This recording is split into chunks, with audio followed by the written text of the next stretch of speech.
The first thing the CEO noticed about him was how invisible he seemed.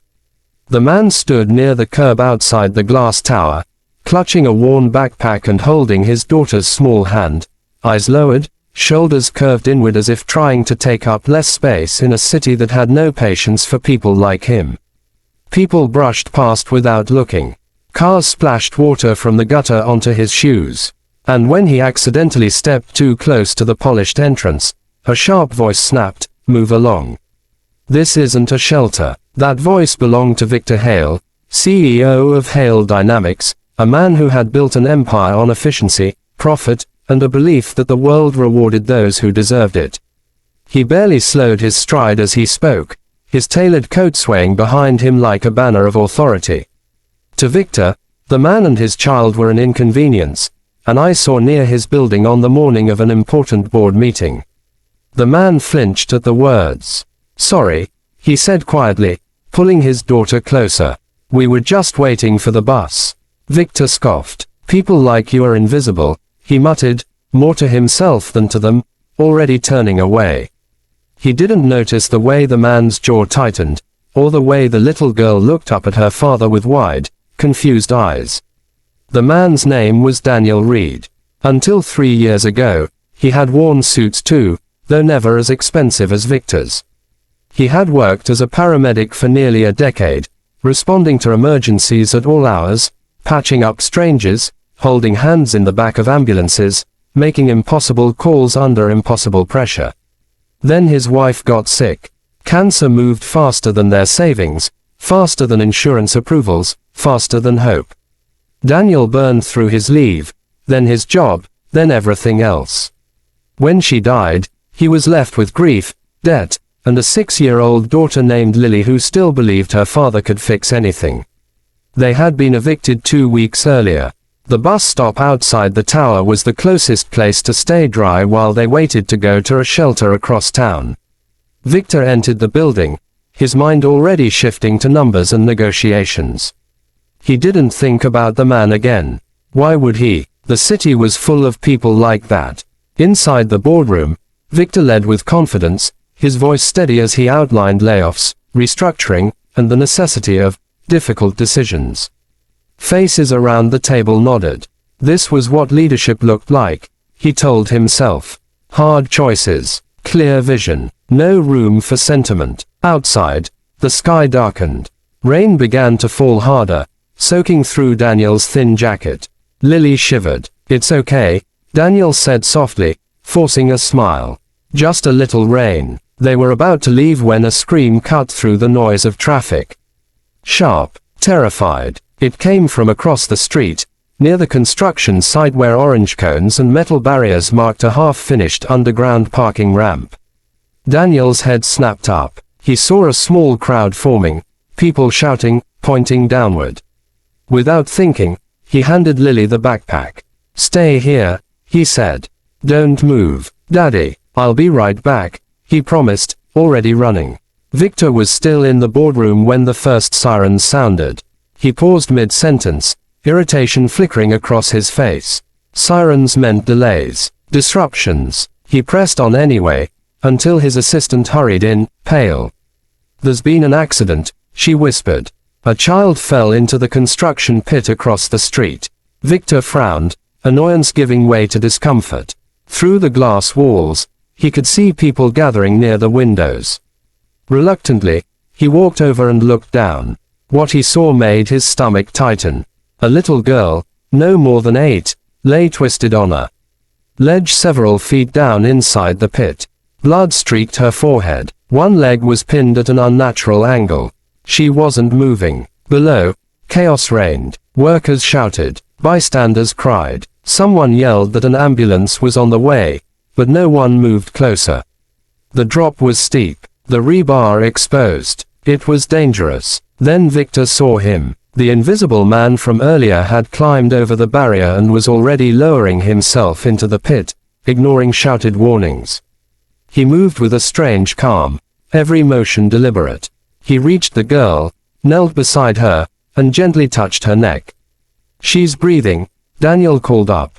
"But shallow. Don't move her." Victor's breath caught. He recognized that tone. Authority, born not of power, but of experience. Daniel took off his jacket and pressed it against the girl's bleeding head. "Hey," he said softly, voice steady despite the situation. "My name's Daniel. You're going to be okay. Can you tell me your name?" "MIA," the girl whispered, eyes fluttering. "Good job, MIA. Stay with me." The rain slicked the concrete, but Daniel adjusted his stance, shielding the girl as best he could. He assessed her injuries quickly, his mind slipping into the familiar rhythm of emergency response. Possible spinal injury, internal bleeding, shock. Minutes stretched, sirens grew louder, then stopped. Paramedics arrived, but hesitated at the edge, unsure how to reach the girl safely. "I can help you stabilize her," Daniel shouted. "I'm a paramedic. Tell me what you need." Victor stared, heart pounding.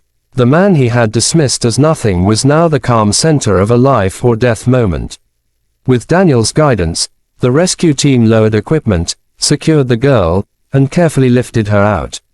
Daniel stayed with her until the last possible second, murmuring reassurance, before finally climbing out himself, hands shaking now that the adrenaline faded. As the ambulance doors closed, the crowd erupted in relieved applause. Daniel stood soaked and exhausted, scanning the street anxiously. "Lily," he whispered, panic rising. "I'm here." Lily ran to him, throwing her arms around his waist. Daniel dropped to his knees, holding her tightly, relief breaking through his composure. Victor felt something crack open inside his chest. Without fully understanding why, he left the building and crossed the street.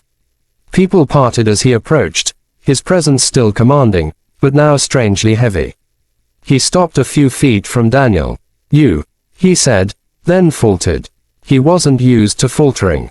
Daniel looked up warily, recognition flashing in his eyes.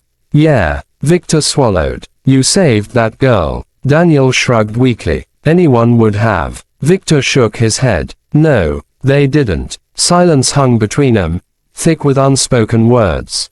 Victor saw the wet clothes, the worn shoes, the child clinging to her father. He remembered his own words from earlier, sharp and careless. "I owe you an apology," Victor said, the words unfamiliar on his tongue. "For what I said before." Daniel studied him for a long moment. "People say worse every day," he replied quietly. "You get used to it." That hurt more than anger would have. Victor hesitated, then asked, "Why aren't you working? You clearly know what you're doing." Daniel looked away. Life happened. Something in his voice stopped Victor from pressing further, but the question lingered. Later that night, Victor couldn't sleep. Images replayed in his mind. The fall, the blood, the calm hands of a man with nothing who gave everything. For the first time in years, Victor felt the weight of his own emptiness. He had money, power, respect, but would anyone say he mattered in a moment like that? The next day, he asked his assistant to find Daniel Reed. It wasn't hard. The shelter provided a name. Victor visited in person, ignoring the looks of surprise as he stepped into the crowded, echoing hall. Daniel stiffened when he saw him. "What do you want?" Victor spoke plainly. "I want to help." Suspicion flickered. "Why?" "Because you reminded me of something I forgot," Victor said. "That worth isn't measured by appearances." Victor offered Daniel a job, not charity, but a position coordinating emergency response training for Hail Dynamics facilities worldwide. The salary was more than Daniel had ever earned. Benefits included housing assistance. Daniel didn't answer right away. Pride and fear warred inside him. "I don't want pity." "This isn't pity," Victor said firmly. "It's respect." After a long pause, Daniel nodded. "Okay, for my daughter." The transition wasn't easy. Daniel struggled with the corporate environment, the meetings, the subtle condescension from people who didn't know his story. Lily struggled too, adjusting to a new apartment, a new school, nights without the constant hum of anxiety. There were moments Daniel wanted to quit, retreat to the simplicity of survival. Victor faced his own challenges. The board questioned his decision.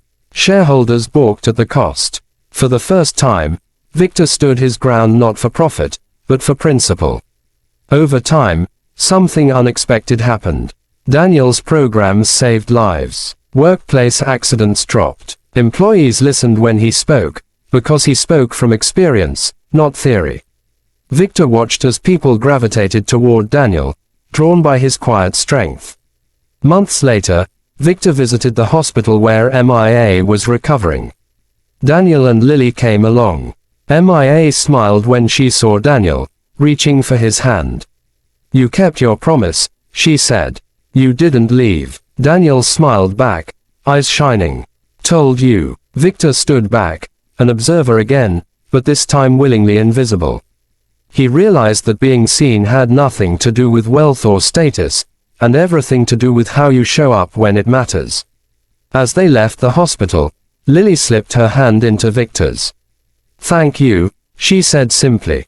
Victor felt tears threaten, and for once, he didn't push them away. He knew now that the world was full of invisible people carrying quiet heroism, and that seeing them was the first step toward becoming better himself. And every morning, when Victor entered his glass tower, he looked beyond the reflections and remembered the day an invisible man taught him how to truly see.